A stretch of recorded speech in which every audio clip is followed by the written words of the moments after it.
I'm gonna separate the hair from the shoulders. Hope you don't mind none. Hello, and welcome to What a Ghoul Wants. My name is Anna, I am your ghoul, and what I want is to talk about the 1987 cult classic movie Near Dark. Now that was my absolutely terrible impression of Bill Paxton's character from this movie. If you couldn't tell, I don't blame you, and I apologize for that.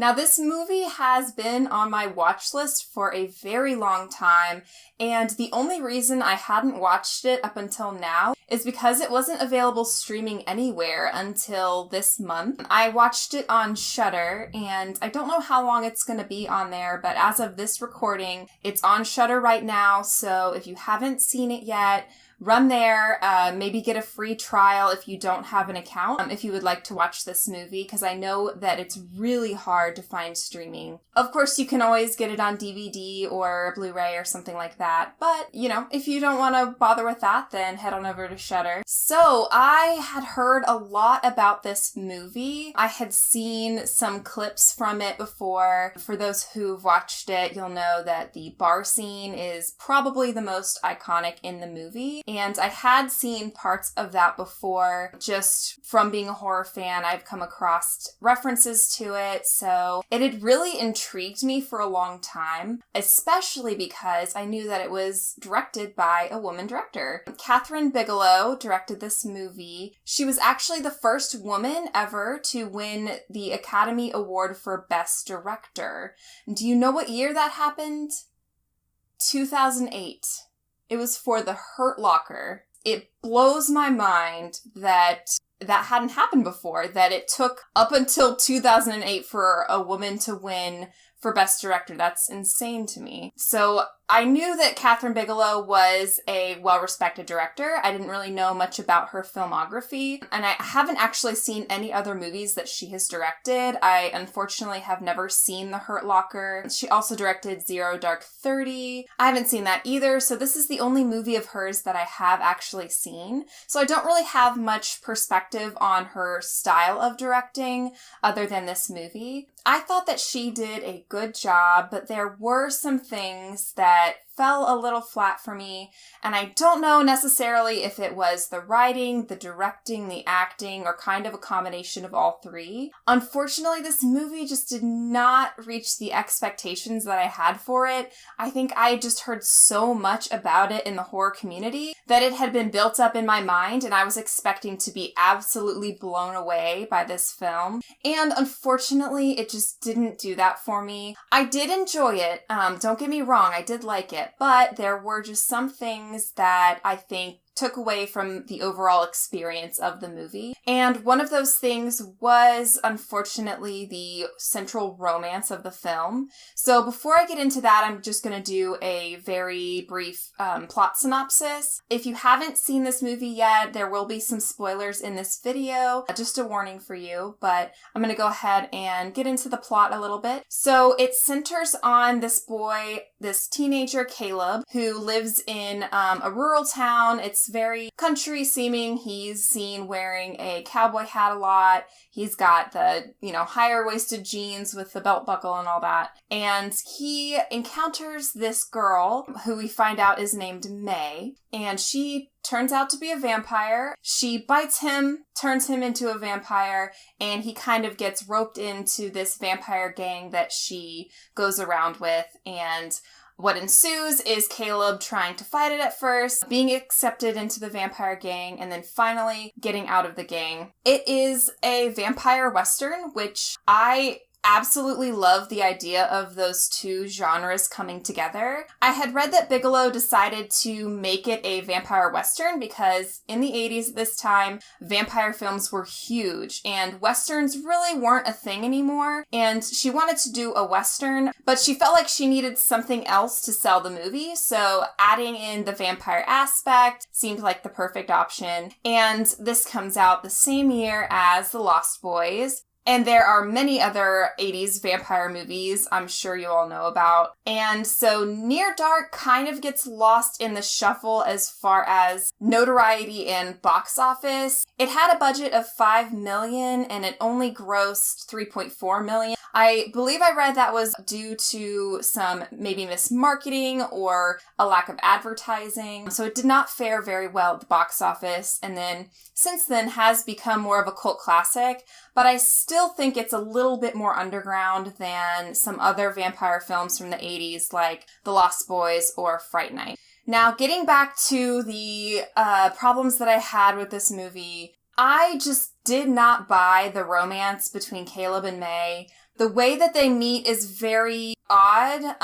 It doesn't necessarily endear you to either of the characters right away, and they're really the two that we are supposed to be caring about the most in this movie. When Caleb approaches May initially, she's all alone in the middle of the night, and he seems a little predatory, and I think some of that has to do with the way that the actress playing May is portraying the character. She doesn't really seem super into him, but just kind of goes along with it, and the whole time she's just sort of like uneasy and does not seem like she's just there to have fun. I feel like in a lot of vampire movies, we have the contrivance of a vampire trying to lure a human in order to kill them or turn them into a vampire. And a lot of times that's done by the vampire being very seductive and kind of trying to lure them in with their sexuality. And May is not doing that at all in this movie. She's just kind of like there and happens to be cute, and he just follows her. I don't know, it just didn't really work for me. When they're in his truck and he literally won't let her leave until she gives him a kiss, he, puts the keys down his shirt so that she can't get them, and basically coerces her into kissing him. Come on, May. Just a little touch. I ain't asking for much. I thought that was a really weird choice, and I would have thought that Catherine Bigelow would portray this romance a little better, maybe because she is a woman and would be a little bit more sensitive to things like this, which honestly seemed sort of rape culture-y to me. But then they still continued to have this love affair, I guess you could call it, throughout the film, but there's just something off about it, and it did not make me root for them at all. If anything, I was like, Caleb, leave her alone. I know she's a vampire and everything, but stop it. That's not okay. So yeah, that was a little bit weird. And I just kind of thought that the acting from our two leads, who May was played by Jenny Wright and Caleb was played by Adrian Pesdar, I just feel like they both fell a little flat. I thought that Caleb was a pretty bland protagonist, and the fact that we kind of saw this unsavory side of him right from the get-go made me not really want to root for him, and so I think that kind of affected my viewing of the movie. Especially compared to the rest of the vampire gang, they were just not very compelling to me. Speaking of the rest of the vampires, we have a pretty killer cast, 3 of which appear in Aliens, which is pretty cool to see them coming back together for another horror movie. And those are Lance Henriksen, Bill Paxton, and Jeanette Goldstein. Lance plays the leader of this vampire family, Jesse Hooker. Jeanette plays his partner, Diamondback. Bill Paxton plays the unforgettable Severin. And every vampire gang needs the little kid turned vampire hanging out with all of these older vampires. Looking at You, Lost Boys, and Interview with the Vampire. And that part is played by Joshua John Miller as Homer. So the vampires are basically outlaws in this Western scenario. They are on the lam, just roaming around from town to town, pillaging, stealing, and killing along the way, so that they just kind of operate as this nomadic group who's outside of the law, living on their own terms. So after May turns Jesse, they kind of kidnap him and say that he has a week to prove that he can be one of them, or else he's gonzo. And some of my favorite parts of this movie are the vampires going around and just doing debaucherous things, especially Bill Paxton's character. He just does it with such a mirth, and his genuine thrill and enjoyment out of the terrible things that he does is this really interesting juxtaposition, as well as some of the most iconic one-liners. It's finger licking good. He honestly has the best lines in this whole movie, and it's the reason why he's probably the most remembered part of the movie. It's the reason why he is on the cover and the posters. His character is honestly the best thing about this movie, in my opinion. There is the side plot of Caleb's father and sister looking for him, and to be honest, I didn't really care about those parts. I understood why they were in the movie, but they were just a little boring to me, and I was not super impressed by the acting of the little girl, Sarah. I thought she did okay. I just think sometimes child actors, they just don't quite do it for me. And speaking of child actors, Joshua John Miller, his performance in Teen Witch is the only reason that I know him, and it's so memorable to me that I couldn't get that out of my head while watching this movie. I was honestly kind of surprised at how much more restrained his acting was in Near Dark compared to Teen Witch, and I wonder if that was maybe Bigelow kind of pulling him back, or perhaps the direction in Teen Witch was just a little bit like, hey, you go for it, dude, like, go all out, because some of his lines in that and delivery was just wild. I took the liberty of ironing your homework. It honestly made me think of if Nick Cage had acted at that young of an age, that he would have acted like Joshua John Miller. I don't know what kind of acting school he went to. It's just, he's a very interesting person. The fact that his father is Jason Miller, the actor who plays Father Karras in The Exorcist, that's such an interesting connection to horror that he has, as well as his half-brother, Jason Patric, playing Michael in The Lost Boys, which another connection to The Lost Boys this movie has. So I thought that was super interesting, as well as him playing the son of Tom Atkins' character in Halloween 3 Season of the Witch. That was actually his first ever acting role. So he's got some very interesting ties to the horror genre in general. So I thought that was super interesting. Also, a little fun nugget is when they are walking past a movie theater. The movie that is playing and displayed on the marquee is Aliens, so that's kind of a fun little nod to the fact that 3 of the actors in this were in Aliens. Also, another connection to Aliens, which was directed by James Cameron.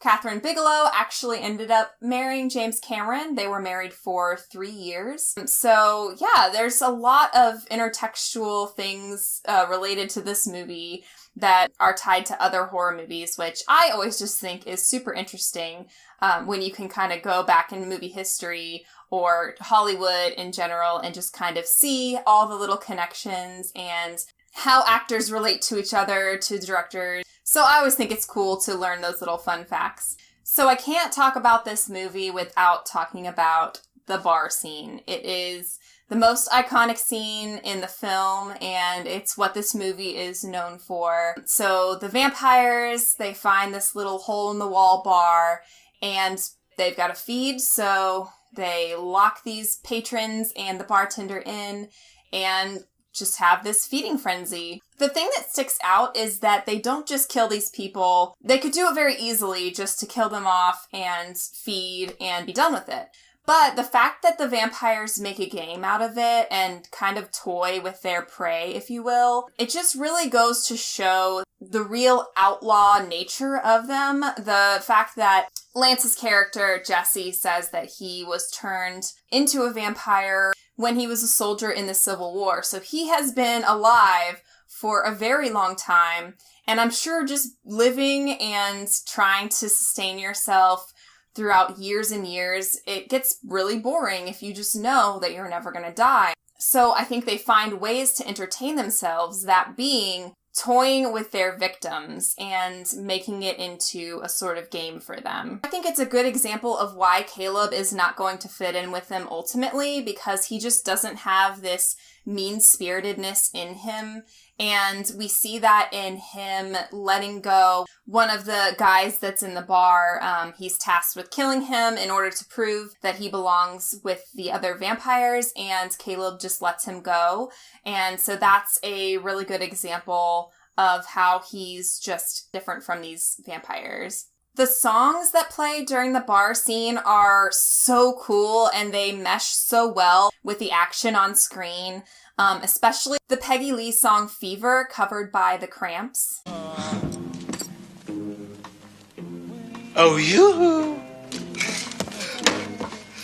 I think that juxtaposition between the music and the action is really cool, and it just gives it a very moody sort of feel that heightens everything about the scene, so I really enjoyed the music that's used there. Bill Paxton absolutely steals the show in this scene. He is so charismatic and snarky, and his sense of humor is so specific, but he's also so ruthless and cruel to the bartender and the people in the bar. It's just, he absolutely envelops this character to a T. I think that's why he is so well known for this role. And you can just tell that he had so much fun while doing it. And I honestly love when you can tell that an actor is just totally into the role, totally loving it. And I think that Severin is a character that will be remembered throughout horror history. Him in his gnarly, bloody face with his leather jacket and the shotgun, and just the creativity in him killing the bartender with his spurs. I thought that that was a super cool reference to, you know, the Western aspect, while also showing that this character is just ruthless. And I think that's a really good contrast to Lance Henriksen as Jesse, who's a very kind of more quiet, sinister sort of character. What you people want? This is a couple more minutes of your time, about the same duration as the rest of your life. He's not loud and boisterous, but you can tell that he has this command and control over the other vampires. So he has this sort of quiet power thing going on. And you see why May is staying with them, because he offers some sort of protection for them. But you can also tell that she doesn't necessarily want to be there. It's kind of out of necessity that she's staying with them. But also, I mean, where else is she going to find other vampires to spend the rest of her life with? I guess she just, you know, she was turned by Homer, and she had nowhere else to go, no one else to be with. So I'm sure she was like, well, I don't want to be lonely either. But the thing is, we don't know any of this about her, really. We don't really get a sense of her as a character as much. And I think that's part of the reason why some of this movie didn't work for me, is because I just wish that we were rooting for her and Caleb way more than I was. I was just kind of like, meh, they're just meh, I don't know. Especially compared to the other vampires. Also, Jeanette Goldstein as Diamondback. I wish that she had a little bit more to do. I think that she did a really great job with what she was given, but I kind of wanted to see a little bit more of her character, especially how she related to the other members of the vampire gang. We kind of just got a little bit of her and Jesse's relationship, but other than that, we didn't really see much of her as a character, and I would have just loved to see that, because I think Goldstein is a really good actress, and she's kind of a chameleon in the roles that she portrays. So I wanted to just see a little bit more of Diamondback, because I think that she was a really cool character, but she was just a little bit underutilized in my opinion. The other major scene that I need to talk about, which I thought was super cool, was the Motel Shootout scene. And a big part of that is the way that lighting is used. And Bigelow uses lighting very well throughout the movie. I do like the shots where it's foggy and it's backlit and you kind of just see the silhouettes of the vampires. I thought that those were super well done. But what happens is the law finally catches up to the gang. The guy that Caleb let go of at the bar goes to the police, and they track down the vampires at the motel. So they are posted up outside with guns, trying to get the vampires to come out. And the vampires cannot set foot in sunlight, otherwise they will literally catch on fire. We've seen this earlier in the film when Caleb is starting to turn into a vampire, and in the sun, his skin is literally smoking. And there are some really cool fire effects in this movie. So when the bullets from the guns that the police are shooting make holes in the motel wall, we see these beams of light coming through from the sun, and the vampires have to avoid those, otherwise they will catch on fire. This is also something that happens in The Lost Boys, which is another parallel to that film. So it's really cool because the vampires are trying to avoid the light while also retaliating against the police. And we get this neat fire stunt where Caleb runs out, where he's covering himself with a blanket, and the blanket catches on fire. And then he runs that van right through the wall. So that scene was super well done, really exciting and high tension, and I just wish there were more scenes like that and the bar scene in this movie.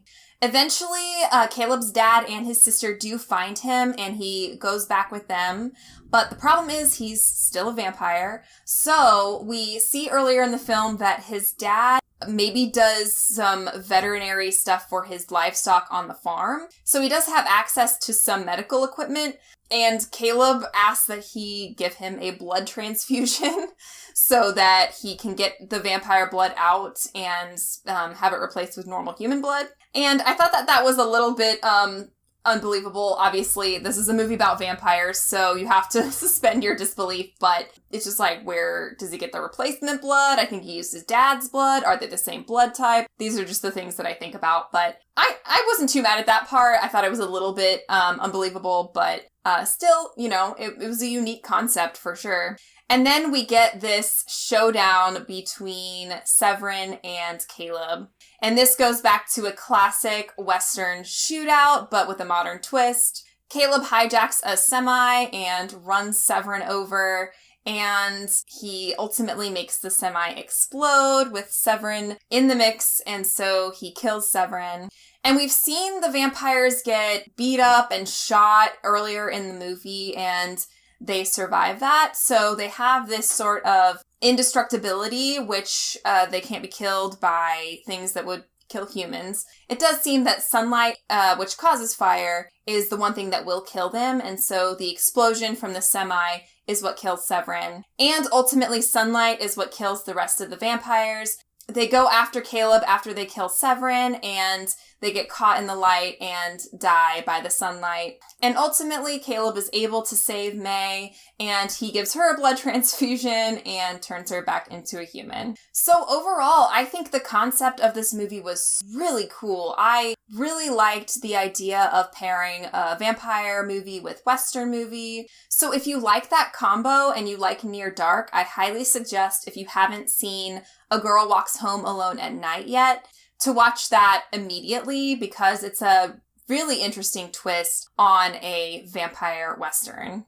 I gave this movie 3 stars on Letterboxd, and I took 2 stars away for all of the stuff I mentioned before, some of the weird choices with the storyline, some of the acting from our leads. But ultimately, I do think that this is a movie in the horror canon that you should watch. It absolutely has its merits. And if not for anything else, watch it for the bar scene and the motel scene. They are absolutely worth it to see this movie. And I always want to advocate for watching horror films directed by women. I think that we need more of them, more movies directed by non-binary and trans people as well. I think it's really important that we see these representations from the more marginalized groups in our communities. So absolutely props to Catherine Bigelow. I think she's awesome. And yeah, I liked the visuals, I liked the stunts, I liked the special effects, makeup, and all of that. I love the performances by Henriksen, Goldstein, and Paxton. I just don't think it quite lived up to my expectations or the hype that I had heard surrounding it, so that was unfortunate. But if you like 80s movies, if you like vampires, you like westerns, you like Bill Paxton, then I do recommend Near Dark. Thank you all so much for watching. If you feel inclined, please like this video and maybe subscribe to the channel if you want to see more content like this. I love talking about movies. I love talking about horror, so that's what you'll see on this channel. More movie reviews, maybe some rankings in the future. Anything horror related, I love to talk about it. Thank you for watching. Have a great day, and we'll talk horror next time.